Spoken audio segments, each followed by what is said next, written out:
एक समय की बात है जब शीला अपनी ननद जया की शादी की तैयारी में लगी होती है। वो एक मेहंदी लगाने वाले को बुक कर देती है और घर जाकर अपनी ननद जया को इसके बारे में बताती है। जया बड़ी ही खुश हो जाती है कि उसकी शादी में उसको सबसे सुंदर मेहंदी लगाने वाला आएगा। सब लोग शादी की तैयारियों में जोरों शोरों से लग जाते हैं। कैसे पूरा हफ्ता निकल जाता है पता भी नहीं चलता।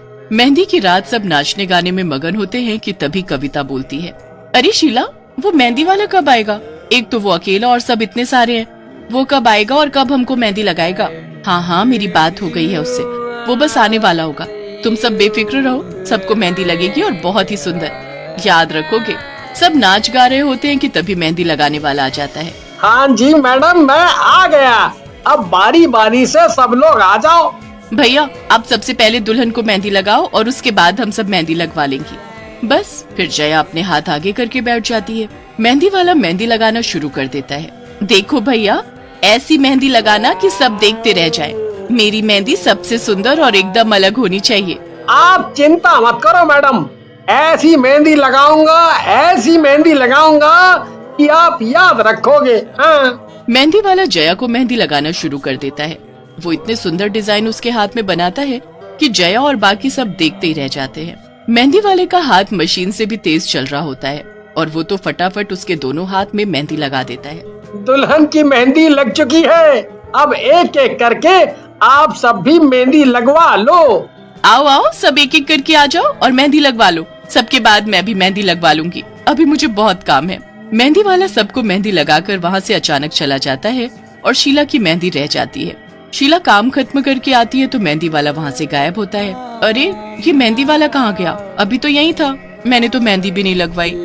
शीला उसे हर जगह ढूंढती है पर वो कहीं नहीं दिखता। फिर तभी जया शीला को नाचने के लिए खींच लेती है। जया पागलों की तरह नाच रही होती है, जैसे उसे कुछ होश ही ना हो। अरे शीला, ये तेरी ननद को क्या हो गया है? देखना कैसे अजीब तरह से नाच रही है। हाँ, तुम सही बोल रही हो। शीला जया को रोकती है पर वो शीला को ही गुस्से से देखने लगती है और उस पर चिल्लाने लगती है। ये सब देख आसपास के लोग हैरान हो जाते हैं। अरे, ये जया अपनी भाभी शीला से कैसे बात कर रही है? क्या हुआ इसे?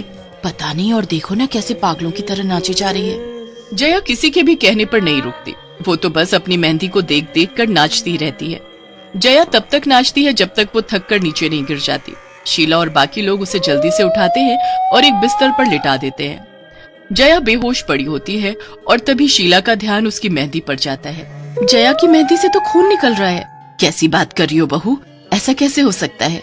अरे हाँ, सच में जया की मेहंदी से तो खून निकल रहा है। जल्दी से हमें इसके हाथ धुलवाने होंगे। जया की माँ जल्दी से बाल्टी भरकर पानी लाती है और उसमें जया के हाथ धुलवाती है। जया के हाथ धुलने के बाद उसकी मेहंदी का डिजाइन बदला हुआ होता है। उसके हाथों में अजीब से चित्र बने होते हैं, जैसे कि एक गुड़िया, मटका, खोपड़ी और एक भूत की शक्ल। ये सब देखकर वहाँ खड़े लोगों की हालत खराब हो जाती है।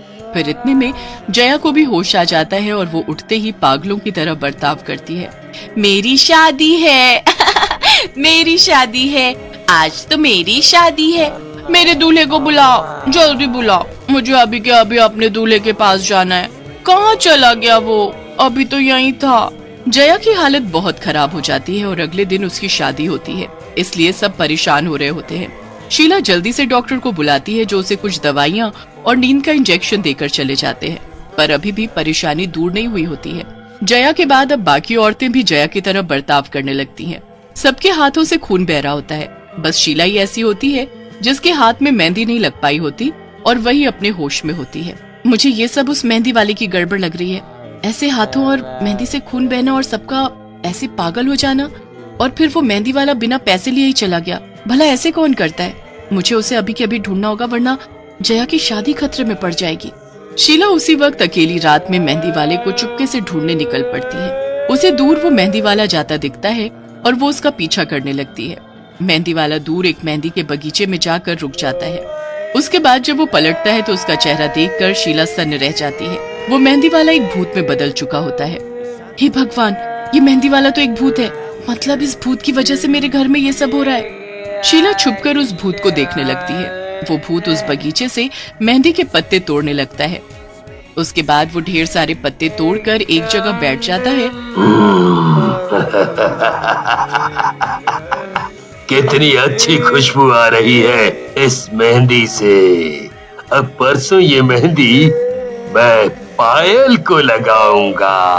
पायल? कहीं ये उस पायल की बात तो नहीं कर रहा जिसकी शादी 2 दिन बाद है और जो हमारे मोहल्ले में रहती है? हे भगवान, अब मैं क्या करूं? कैसे सब ठीक करूं? शीला उस भूत को ध्यान से देखती रहती है। वो भूत सारी मेहंदी पीसकर एक मटके में भर देता है और वहाँ से चला जाता है। शीला उस भूत के जाते उस मटके के पास जाती है। वो धीरे से उस मटके को उठाती ही है कि तभी भूत पीछे से आ जाता है। कौन है यहाँ? किसकी हिम्मत हुई मेरे बगीचे में आने की? अरे तू तो वही औरत है जिसके घर कल शादी है।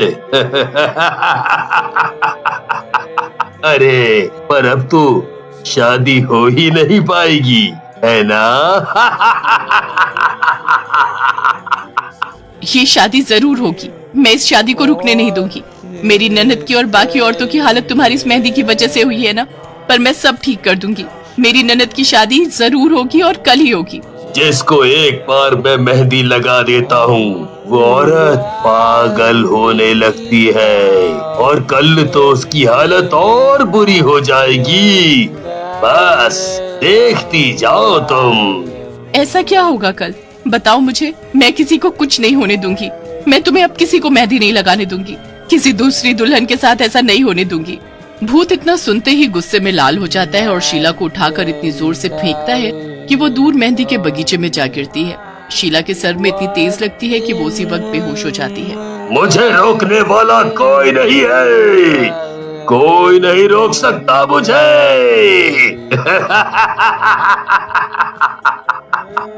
भूत वहाँ से चला जाता है और शीला वहाँ बेहोश पड़ी होती है।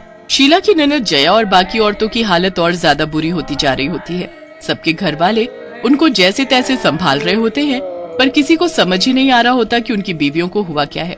अगला दिन हो जाता है। शीला को होश आता है तो वो खुद को बगीचे में पड़ा पाती है। सुबह हो गई, मैं यहाँ पड़ी हूँ। आज तो जया की शादी है। घर में क्या हाल हो रहा होगा, मुझे कुछ करना पड़ेगा। शीला भागती हुई जाती है और एक बाबा से टकराकर गिर जाती है। क्या हुआ बच्ची? ऐसे कहाँ भाग रही हो? और तुम इस जगह क्या कर रही हो? क्या तुम्हें मालूम नहीं ये मेहंदी का बगीचा भूतिया है?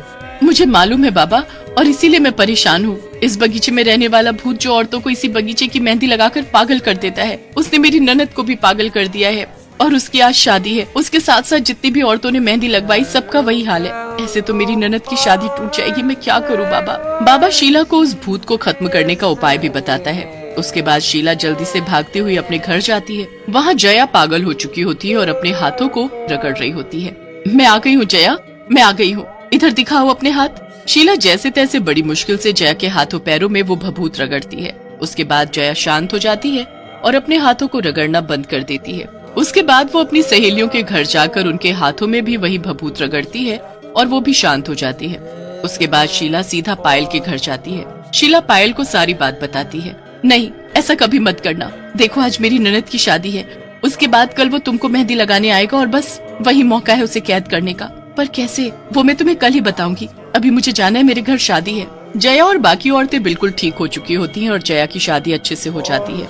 अगले दिन जया पायल के घर पहुंच जाती है और अब उस भूत के आने का इंतजार करती है।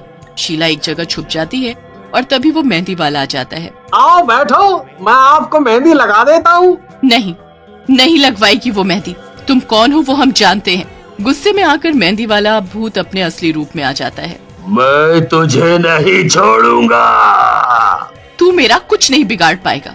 भूत शीला को मारने के लिए आगे बढ़ता है, पर तभी शीला उसी की लाई हुई मेहंदी उसके ऊपर मल देती है। ये तूने क्या किया लड़की? भूत बुरी तरह चिल्लाने लगता है। मुझे पता चल चुका है कि जिस मेहंदी से तू औरतों की जिंदगी बर्बाद कर रहा है वही तेरी मौत का कारण बनेगी। भूत का शरीर उसी मेहंदी से जलने लगता है और कुछ ही देर में भूत का अंत हो जाता है।